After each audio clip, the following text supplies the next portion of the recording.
वक्त गुजरण सां गॾु जी मोहब्बत ऐं दीन ते साबित कदम रहण, दीन ते क़ाइम रहण, सब्र ऐं इस्तिक़ामत सां अमल करण हर मुस्लमान जे लाइ तक़रीबन ॾींहों ॾींहुं मुश्किल ऐं ॾुखियो थींदो थो वञे पियो। अहिड़े वक़्त में अल्लाह जो क़ुरान थो फरमाए त या अय्युहल्लज़ीना आमनू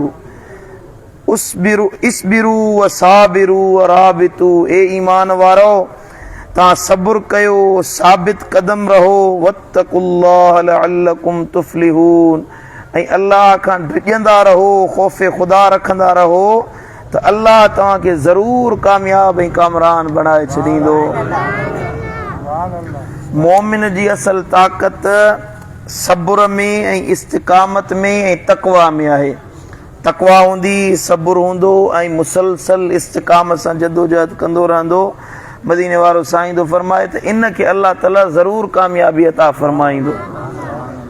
जॾहिं माण्हू दीन खां गाफ़िल थी वञनि, गुनाहनि खे मामूली सम्झनि, दुनिया जी मोहब्बत ग़ालिब थी वञे, माण्हुनि जे मथां दुनिया जी मोहब्बत दीन जे लाइ वधीक तरजीह पैदा करे, तॾहिं मदीने वारे साईं फरमायो त मुस्लमाननि खे पंहिंजे ईमान बचाइण जी कोशिशि करणु घुरिजे।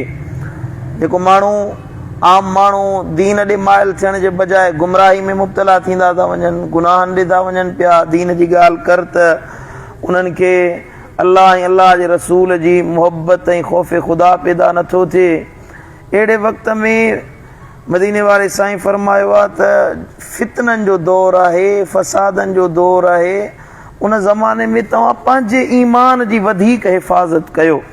आख़िरी ज़मानो ईंदो, महबूबन करीमन फरमायो, अहिड़ा फितना पैदा थींदा जो माण्हुनि जो दीन जे मथां क़ाइम रहणु ईअं मुश्किल थी वेंदो ॼण ॿरंदड़ टांडा खणी हथ में रखजनि।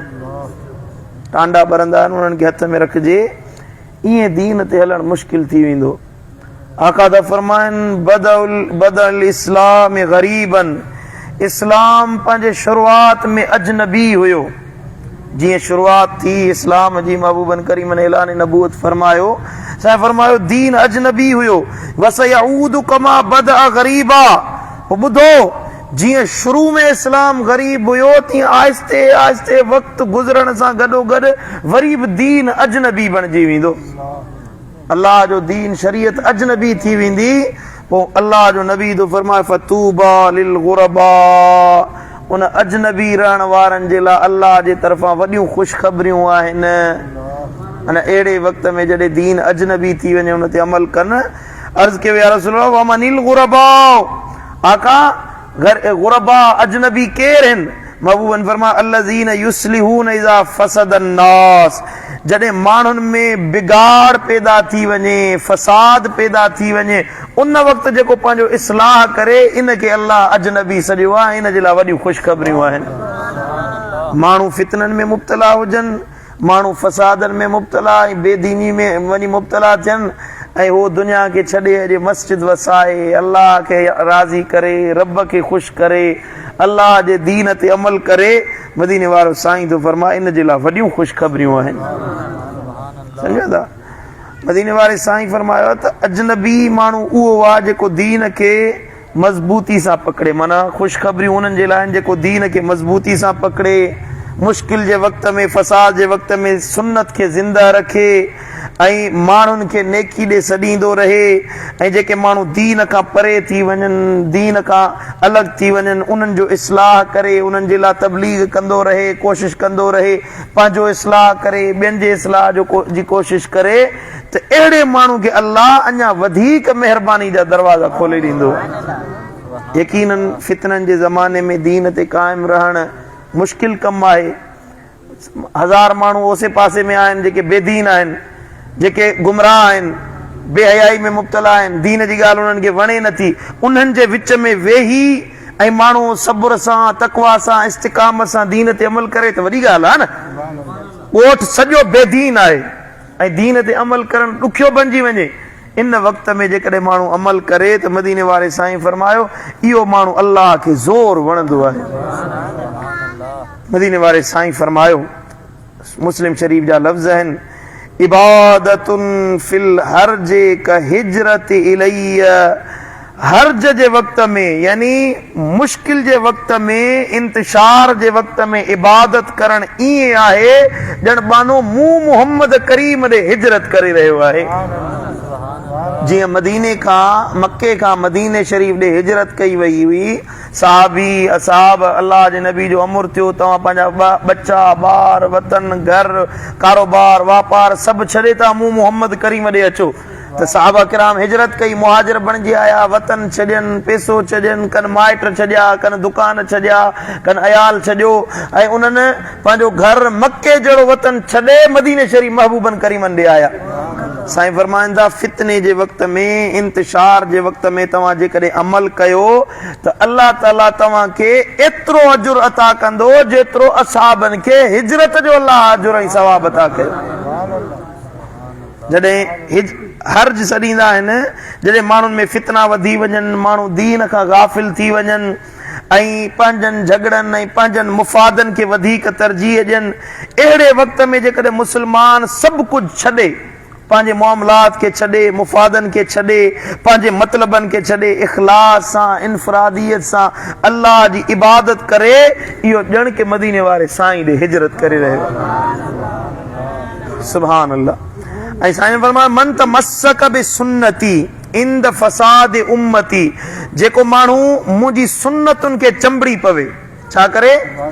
मुंहिंजी सुन्नतुनि खे चंबड़ी पए, मुंहिंजी सुन्नतुनि ते मज़बूत थी वञे, इंद फसाद उम्मती, जॾहिं मुंहिंजी उम्मत में फितना ऐं फसाद पैदा थी वञनि। हाणे ॾाढ़ी रख त माण्हू खिलंदा, बाबा मुलो थी वियो आहे, पटको पा त माण्हू हैरत में ॾिसंदा, पटको थो पाए, दीन ते अमल कर बाबा, इहे त पुराणियूं ॻाल्हियूं आहिनि, इन्हनि ते छाजे लाइ त अमल कयो, माण्हू खिलनि चथर कनि मज़ाक उॾाइनि। अहिड़े टाइम ते माण्हू जेकॾहिं सुन्नत ते अमल करे फलहू अजरो शहीदिन, मदीने वारे साईं फरमायो इन माण्हू खे जेको फितने जे वक़्त में सुन्नत ते अमल थो करे, सुन्नत खे चंबड़ी थो पवे, अल्लाह उनखे शहीदनि जेतिरो अजर ऐं सवाब अता फरमाईंदो। सुभान अल्लाह।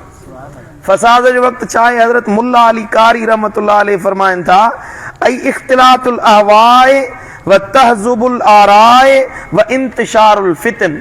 फितने जो वक़्तु इहो आहे, फितने मां मुराद आहे त माण्हू नफ़सानी ख़्वाहिशुनि में पइजी वञनि, पंहिंजी ख़्वाहिश खे तरजीह ॾियनि, अल्लाह जे हुक्मनि खां वधीक पंहिंजी ख़्वाहिशुनि खे तरजीह ॾियनि, ऐं व तहज़ुबुल आराए, ऐं पंहिंजी ज़ाती राय ते गरोह क़ाइमु कनि, पंहिंजी ज़ाती राय रखनि।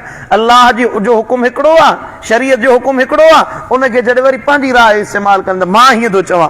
ऐं इंतिशारुल फितन, ऐं माण्हुनि में फितना पखिड़िजी वञनि, फसाद पइजी वञनि।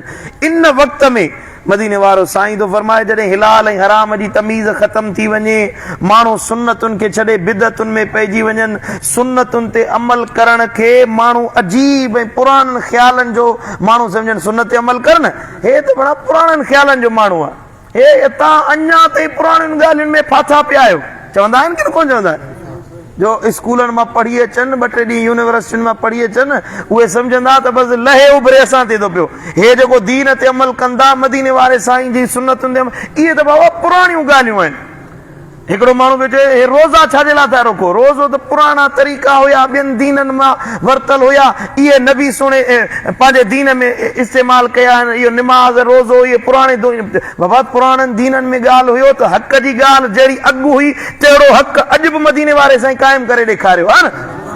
इहा त इस्लाम जे बुनियादनि जी हक़ानियत जी दलील आहे त हक़ हमेशह हक़ रहियो आहे। जेको मूसा जे ज़माने में हक़ हुयो, ईसा रूहुल्लाह जे ज़माने में हक़ हुयो, 5000 साल गुज़रण खां बाद में मदीने वारे साईं जे ज़माने में बि हक़ उहो ई हक़ हुयो, नई ॻाल्हि न हुई। पर हाणे माण्हू इन दीन खे, शरीयत खे पुराणो ख़्याल सम्झनि, शरीयत ते अमल करण खे अजीब भाइनि, हलाल हराम जी तमीज़ न रहे, मुआशरे में अख़लाक़ी बुरायूं आम थी वञनि, ज़ुल्म आम थी वञे, उन वक़्त में मदीने वारो साईं थो फरमाए मुंहिंजी सुन्नत ते जेको चंबड़ी पवे न छॾे, मुंहिंजी सुन्नत खे न छॾे, मुंहिंजे फरमान खे न छॾे, मुंहिंजे हुक्म खे न छॾे, इनखे अल्लाह ताला शहीदनि जेतिरो अजुर ऐं सवाब अता फरमाईंदो। सुभान अल्लाह। साईं फरमायो अल अमल बिहा व दावत इलैहा व सब्रुल अलल अज़ा। हज़रत मुल्ला अली कारी रहमतुल्लाह अलैह तो फरमाए त हुज़ूर नबी करीम सल्लल्लाहु अलैहि वसल्लम जी सुन्नत ते अमल कयो वञे, उन ॾांहुं माण्हुनि खे दावत ॾिनी वञे ऐं उन रस्ते ते तकलीफ़ुनि जे मथां सब्र कयो वञे, इहो सुन्नत खे चंबड़णु चइबो आहे।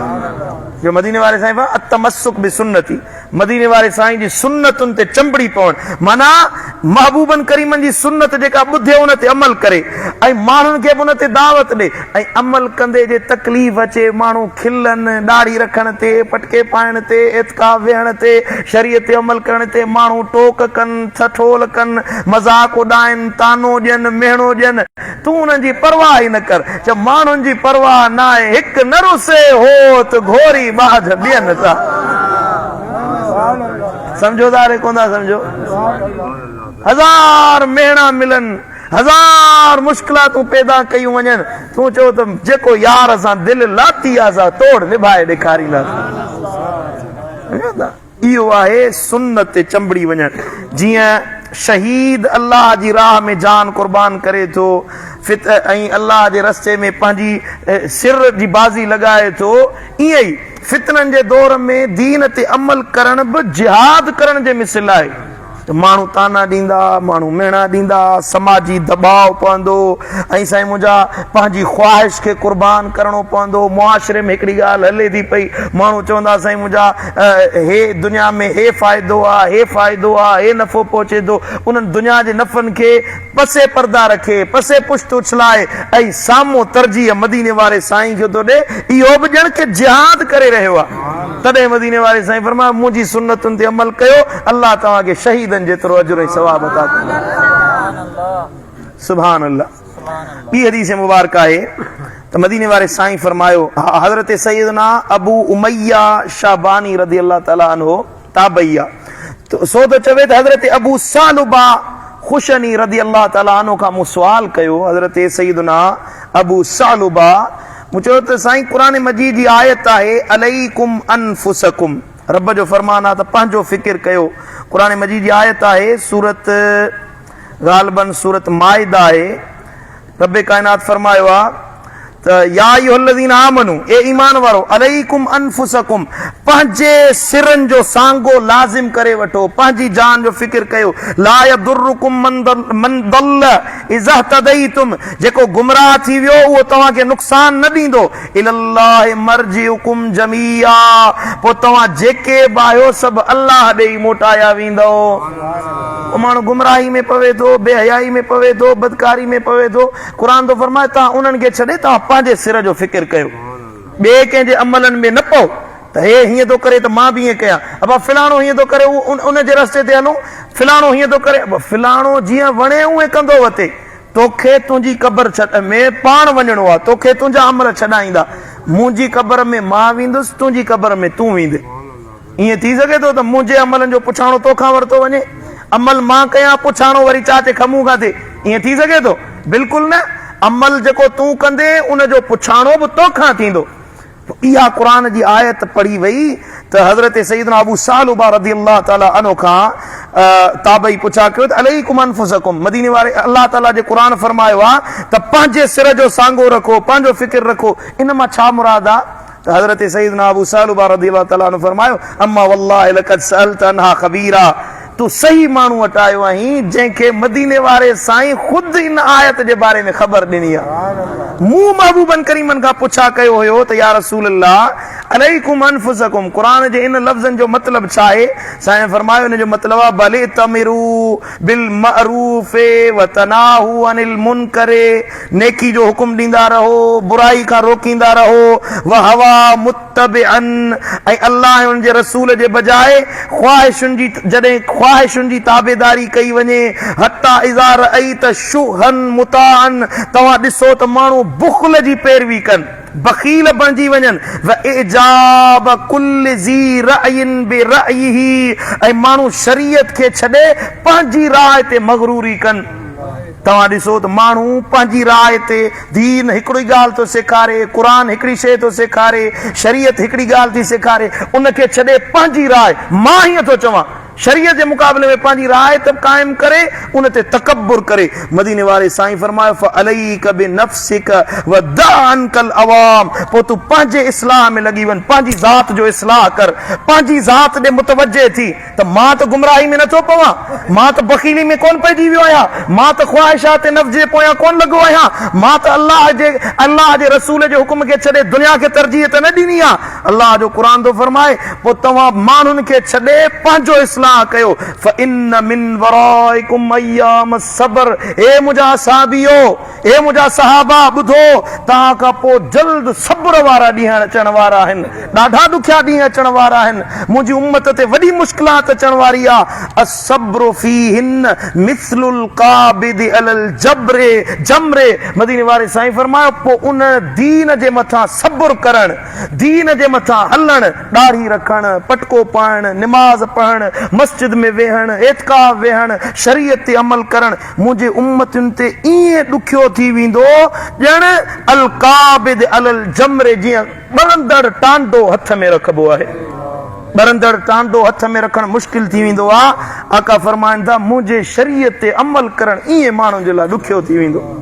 माण्हू सम्झंदा त शरीयत ते अमल करण वॾो मुश्किल आहे, दीन ते अमल करण वॾो औखो आहे, शरीयत जे मथां अमल करण ॾाढो ॾुखियो आहे। मदीने वारो साईं थो फरमाए पोइ जेकॾहिं तव्हां अमल कयो, उन वक़्तु शरीयत ते अमल कयो, मुंहिंजे दीन खे न छॾियो, माण्हू भली खिलनि ॾाढ़ी रखो, माण्हू भली खिलनि तव्हां पटको पायो, माण्हू भली खिलनि तव्हां सुन्नत ते अमल कयो, माण्हू ॻाइण वॼाइण सां प्यार कनि, माण्हू नचण टपण सां प्यार कनि, माण्हू दुनिया जे शयुनि सां मोहबत रखनि, तव्हां मूं मुहम्मद करीम सां मोहब्बत रखो।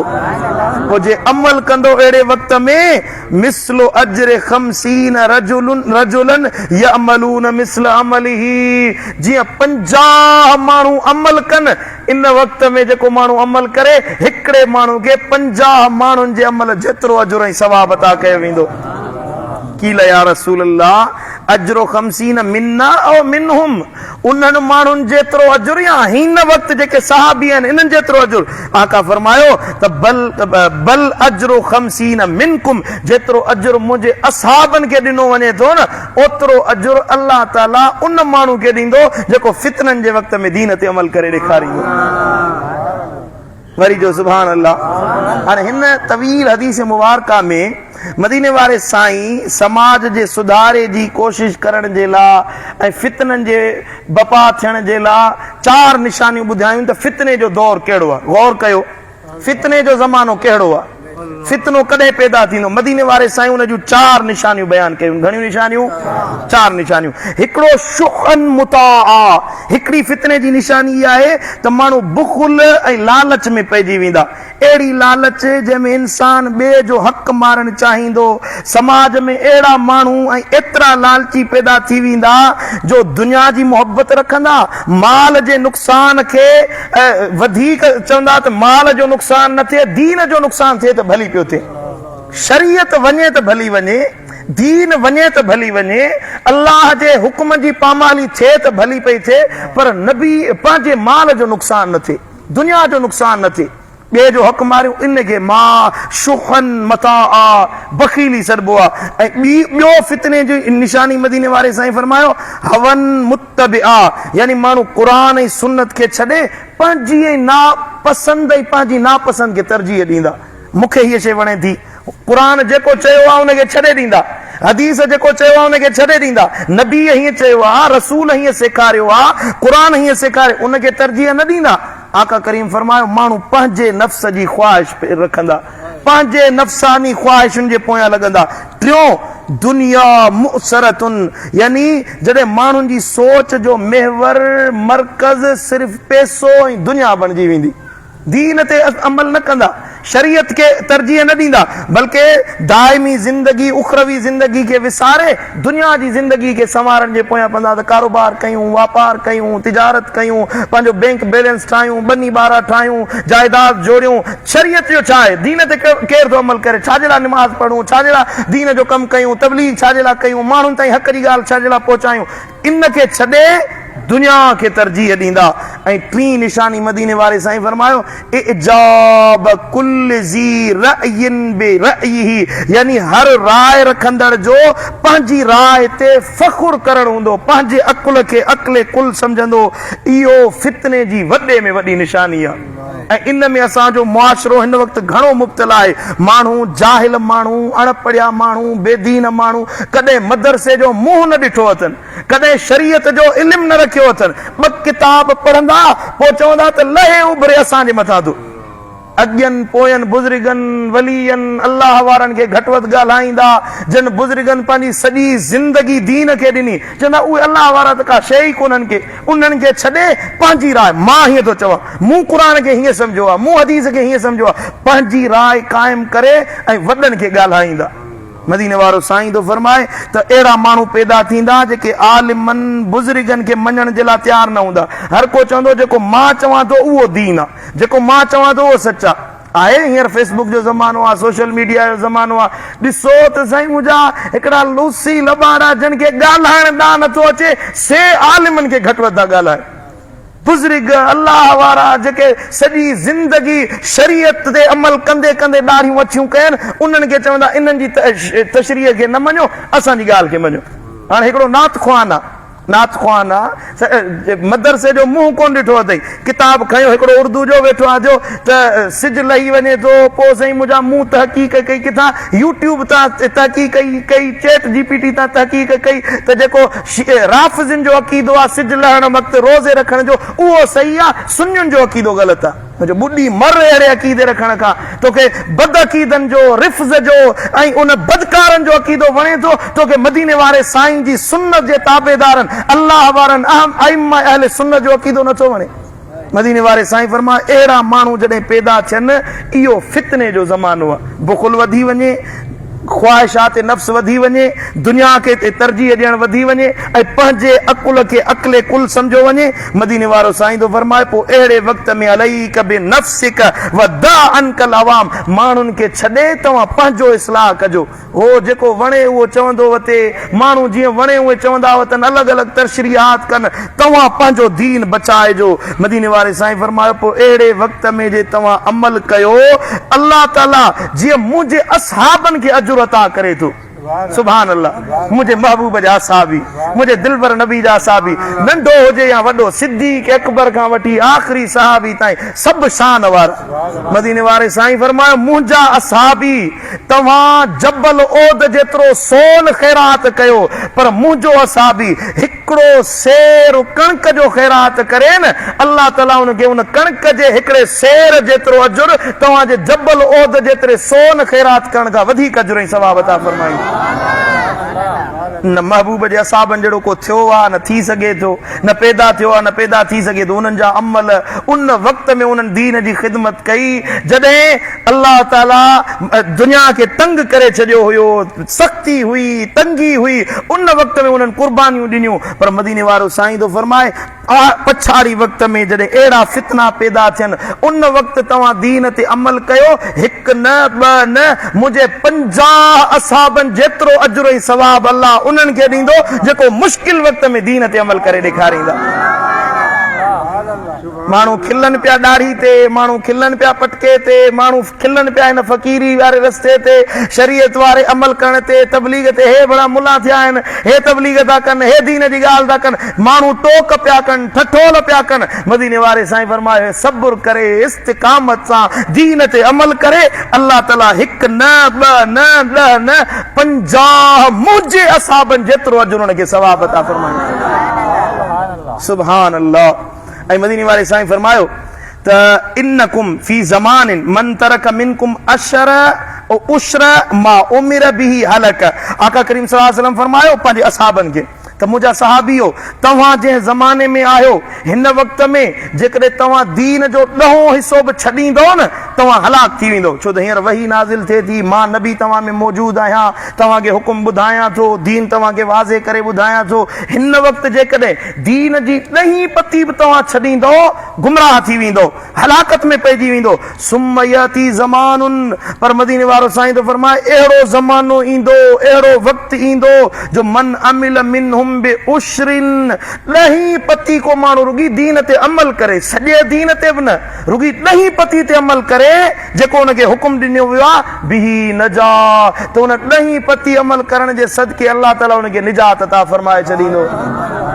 हज़रत क़ुदवतुल औलिया साईं महबूब इलाही नव्वरल्लाहु मरकदहू जन फरमाईंदा हुया त हे ज़मानो अहिड़ो अची वियो आहे, हिन ज़माने में को माण्हू 5 वक़्त निमाज़ पढ़े ऐं पंहिंजो पाण खे ज़िना खां बचाए न, क़यामत जे ॾियारे उनजो बि नालो अल्लाह पंहिंजे वलियनि में लिखाए छॾींदो। वाक़ियतन अहिड़ो ज़मानो अची वियो आहे। मुश्किल वक़्त में, ॾुखे वक़्त में माण्हुनि जे ताननि मेहणनि खे ॾिसी हिन हदीसुनि जो असांखे सबक़ मिलियो, दर्स मिलियो त शरीयत खे न आहे छॾणो। को जीअं वणे उहे चवे, जेका यार असां दिलि लाती आहे असां तोड़ निभाए ॾेखारींदासीं। को कंहिंजो सॾाए, को कंहिंजो सॾाए, को वॾेरे जो सॾाए, को अमीर जो सॾाए, को दुनिया वारे जो सॾाए, असां मुहम्मद मुस्तफ़ा जा ग़ुलाम सॾायूं। क़बूल आहे या गिला कोन्हे करे क़बूल? साईं जन जो शेर आहे, क़िबला आलम हिकिड़ो शेर चवंदा आहिनि त न मीर आहियां न पीर आहियां, नबीअ जे दर जो फ़क़ीर आहियां। ओ न मीर आहियां न पीर आहियां, न मीर आहियां न पीर आहियां, नबीअ जे दर जो फ़क़ीर आहियां। ग़ुलाम इब्ने ग़ुलाम आहियां, इहा ई मुंहिंजी सुञाण आहे। न आहियां ताजिर न की तवंगर, वकील ऐं ना वज़ीर आहियां, पर नबीअ जे दर जो फ़क़ीर आहियां, नबीअ जे दर जो फ़क़ीर आहियां, नबीअ जे दर जो फ़क़ीर आहियां। ॾिठा, दिल में सच्ची मोहब्बत रखो। माण्हुनि जे ताननि मेहणनि या फसाद ज़मान जे करे शरीयत खे न आहे छॾणो, नबी जे तरीक़े खे न आहे छॾणो। दुनिया तव्हांखे ख़बर पए त हिकिड़ी शइ टंडो मोहम्मद खान मातली खां उत्तर जे पासे आहे, इहो फिरी तलहार वारे पासे अची वञे, टंडो मोहम्मद खान शहर सॼो हेॾे मातली खां हिन पासे हलियो वञे, अची वञे, तव्हां चओ असां मोहम्मद करीम जी दर जी ग़ुलामी कोन छॾींदासीं। चैनल वाह ओभर खां हलियो वञे ओलह ॾे, भली हलियो वञे, इहो निकिरी सघे थो मुस्तफ़ा जो ग़ुलाम पंहिंजे अक़ीदे खे नथो छॾे सघे। अमल वारा थियो, मज़बूती सां महबूब जे रस्ते खे वठो, सदरिया न थियो, हिकिड़ी शइ ते अमल कयूं वरी ॿी शइ ते अमल न कयूं, चंद ॻाल्हियूं ॿुधूं उन ते अमल कयूं, पंहिंजी ख़्वाहिशुनि मुताबिक़ जेका शइ वणे थी, जेका शइ आसान लॻे थी उनखे वठूं, उन ते अमल कयूं, ऐं जेका पाण खे मुश्किल लॻे उन शइ खे छॾे ॾियूं, उन शइ खां मुंहुं मोड़ियूं। ईअं न कयो। मुश्किल आहे या आसानी आहे, जेका शइ मुस्तफ़ा हुकुम फरमायो आहे उन ते अमल करे ॾेखारणो। पंहिंजी ज़िंदगी में इहा तब्दीली पैदा कयो। रमज़ान जो सॼो महीनो आहे इन जे करे जो कुझु ॻाल्हियूं ॾुखियूं आहिनि, मुश्किलात में विझण वारियूं आहिनि, पर तव्हां ॾिसो मानी खां पाण खे रोकणु ॾुखियो आहे। पंहिंजो पाण खे, पंहिंजी हलाल घरवारी तय्यब घरवारी वेठी आहे, पर रोज़े जी हालत में उन खां परे रहण बि ॾुखियो आहे। उञ लॻी आहे, पाणी छॾणु ॾुखियो आहे, पर छॾियो वेठा आहियो थिया न, उन खां परे कयो वेठा आहियो पाण खे। सॼो ॾींहुं 14 कलाक गुज़री था वञनि, माण्हू बुख उञ ते वक़्तु गुज़ारे थो। अल्लाह सेखारे थो त जीअं इहे ॻाल्हियूं मुश्किल वक़्त में तव्हां अमल कयो था, शरीयत ते बि ॾुखियो लॻे सुखियो लॻे, पर महबूब जी ग़ुलामी वारो दर न आहे छॾियो। अल्लाह ताला शाल अमल जी तौफ़ीक़ अता फरमाए। रब मदीने वारे साईं जी सुन्नतुनि जी सच्चे नमूने सां ताबेदारी जी तौफ़ीक़ नसीब फरमाए। अल्लाहुम्मा सल्लि अला नबीना मुहम्मद व आलिहि व सहबिहि अजमईन। या अल्लाह असांखे सुन्नतुनि जी ताबेदारी अता फरमा, मुंहिंजा मौला बिदअतुनि खां महफ़ूज़ फरमा, दीन में तरजीहात खां महफ़ूज़ फरमा। पंहिंजी राय पंहिंजे अकुल ते हलण जे बजाए मदीने वारे साईं जी सुन्नतुनि ते अमल जी तौफ़ीक़ अता फरमा। ए मुंहिंजा मौला नबी जी ग़ुलामी में जियार, नबी जे ग़ुलामनि में उथार जा, जन्नत में मदीने वारे साईं जो पाड़ो नसीब कजां। क़यामत जे ॾिहाड़े नबी जे लिवाए हमद जे हेठां जाइ अता फरमाइजां। महबूबन जी शिफात जो हक़दार बणाए जा, करीमन जे हथां कोसर जा प्याला नसीब फरमाए जा। ए मुंहिंजा मौला असां सभिनी खे अमल जी तौफ़ीक़ अता फरमा, जेके इरादा कया आहिनि, जेके तौबह ताइब थिया आहिनि, असांखे इस्तिक़ामत नसीब कजां, पंहिंजी तौबह ते क़ाइम रहण जी तौफ़ीक़ अता कजां, गुनाहनि खां दूर रहण जी हिम्मत अता फरमा। अल्लाहुम्मा सल्लि अला हबीबिना व नबीना मुहम्मद व आलिहि वसल्लम।